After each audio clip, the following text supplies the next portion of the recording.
So obviously we're waiting for the political dynamics to play out with the provincial elections that we hope will take place by the end of 2008. In the meantime, we know that many of the enemy from Al-Amra fled after their operations back to Iran. So is Iran and are the special groups still a threat to the outcome, the political outcome in the South? Well, I think that they are they a threat to the political outcome? That would be, I think that, again, as I said earlier, a weakened central government embarrass the U.S. forces and then expand power and influence. How do they expand the power and influence? They do that in a multi-pronged approach, social, economic, political.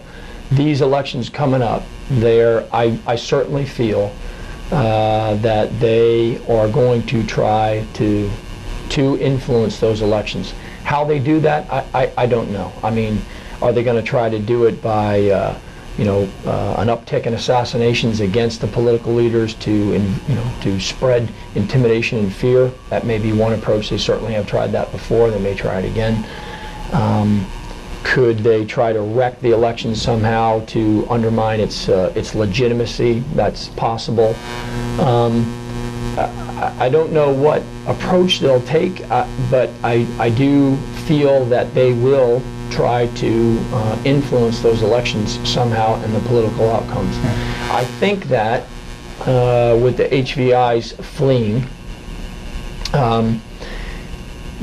the same thing happened in Basra, and they started to leak back in a little bit, but they've been marginalized, and I don't know if they can come back and get to the same level that they were before, and that they, the elements that are their key leaders may have to regroup a little more and think about, well, exactly what are our objectives now? If we can't weaken the central government, if we can't embarrass the U.S. forces or coalition forces from leaving Iraq, then what do we need to do? And to your question, it probably is some kind of an influence on the political elections, but I just don't know how they're going to do that. And I think that at some point the HVIs may come back in.